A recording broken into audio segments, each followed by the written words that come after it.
What is domestic abuse? Domestic abuse is someone in your household that mistreats you. It could be bodily or threaten of injury, words or actions to damage a person's the sense of their well-being.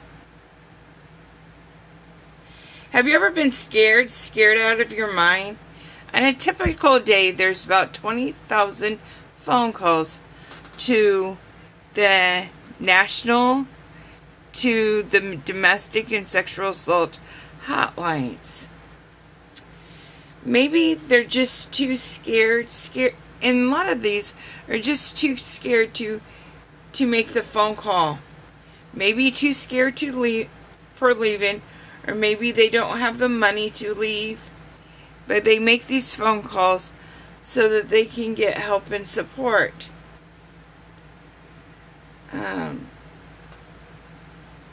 Have you ever been too scared to even make a phone call or think that nobody cares? These people that live in domestic abuse situation often are very good in covering it up. Too scared sometimes to tell anybody. They often have children, and the abuser uses their children. Too scared sometimes to even make a phone call. We see them in the grocery stores every day, and you might even share a pew with them. I worked at a domestic violence center for about 5 years, and I too lived in a domestic abuse situation. Not always violence, but the emotional abuse. I was a good church-going lady. I put a smile on my face every Sunday. But when you do tell people of the church, they're like, have you been praying? Have you been reading your Bible?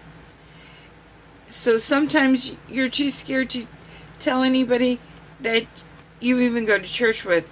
Domestic violence it's not just physical. It comes in all different areas of your life. Being controlled all the time, being able not to think for yourself. Let's look at healthy relationships. So if we know what healthy relationships look like, we'll understand what non-healthy relationships look like. Healthy relationships is equality. You have negotiation and fairness in your relationship. You have non-threatening behaviors in your relationship. You have respect, trust and support, honesty. They're honest with you, and they hold you accountable for things. Responsible parenting and co-parenting. You can co-parent with them without them using your children against you. That you share responsibilities of the household. They don't play, well, you're the woman of the house or you're the man of the house. And you guys talk about the bills, and you have partnership where the money can go. So now we're going to look at abusive relationships. And this is the power and control will. It is made from, we call it Dubuque power and control will. And this is how we help women, men, children assess if they're being abused. Emotional abuse. They put you down. They tell you that you will not get anyone else. If you leave me, nobody else will want you. They say that he or she will kill themselves or will kill you. They say that they're going to hurt themselves. You don't want the children to know that it was all your fault that I killed myself. Economical abuse. They won't let you work, or they make you work all the time. They have control of all of the accounts and gives you limited money. You never know if the bills are going to pay and never know how much is in the account. Physical And that's what we think of domestic abuse when they hit you, punch you, makes threats to hurt you, punches the wall behind you, blocks you from leaving. Technology, they hack into your accounts, making sure that you give them all of your passwords. If you love me, you'll give me all of your passwords. Or I can't trust you that you won't talk to Johnny, so you need to give me your passwords. And many times they'll even delete your email accounts or your Facebook accounts. Many times when I worked at the shelter, we would ask the ladies, okay, what's your email, so that they could apply for a job. They would go into their accounts that they thought they would, that they had, and it was all deleted, or the emails for jobs got deleted. Minimize blame and deny, making light of the abuse. Like, yeah, I threw the water bottle at you, but I meant to hit the chair beside you. Blaming you for the abuse. It's all your fault. If you won't talk to me that way. Telling you that it's all your fault. You know, I wouldn't abuse you if you want. Jealousy. Tells you where you can go, what you can wear. Tells you that they love you so much. This is why I'm doing this for you. Follows you. Keeps tabs on your phone. Spyware. Technology is big in spyware right now. Well, they can put tabs on your phone, or I saw you through Snapchat. You were at da-da-da. Why were you there?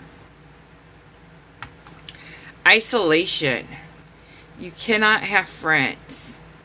And sometimes the isolation is that you can't have friends and you don't have friends because you don't want your friends to know what the hot mess that you're living in.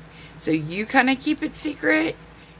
But if there was no abuse, you wouldn't have to have any isolation. Gets mad when you hang out with your friends. Can't believe that you're hanging out with Susie again. Gets mad when you don't spend time, every waking moment with him or her. I thought you had the day off, so we were going to do this, and gets mad, and then it escalates to a fight, and then he or she punches you. Gets mad when you want to see family, or keeps you from family because, you know, you have that bruise on your eye, and what are you going to tell your dad this time that happened? Sexual assault, forcing you to have sex with him or her. Get you drunk so you do have sex with them. I had a lot of ladies in the shelter that says, I never drank, but with them I had to drink because, you know, he would force me to. And then later on they realized that they were really sexually assaulted during that time. Help is only a phone call away. Right, there's the national phone numbers. And for hearing impaired. And if you're in that situation and it escalates and it's safe to call 911, call 911.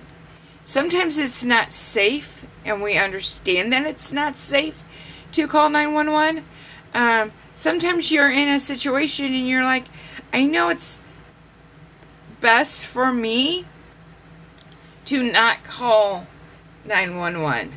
I have a friend that lives in a domestic violence situation every day of her marriage. It's not safe for her to leave. We have a code system that she asks me how my daughter's allergy is. And that way I know that I need to either call her right away or I know that I need to call help. I've asked her, what is our key word to when she really does need help, and it's, I need some pizza. Remember, you can always call 911 and you can order a pizza. You can do about anything. Call 911 and say, hey, Susie, how are you? And they'll ask you some questions, and they're trained professionals to know what to do.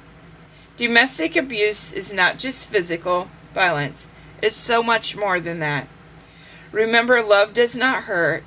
Love does not make you feel bad. Love should have a lot of respect, support, and trust. If you're not in a healthy relationship, get out if you can. I know it's not easy, but I know it's worth it. Make sure you call the hotline even if you need to talk. They can come up with some safety nets or some safety plans for your relationship that you might not think about. One client, we kind of had her talk to a neighbor, and if her light's on all day long, that means that she needs help. You might be able to see the pain. You might not be able to see the pain, but it's there. Be a friend and help.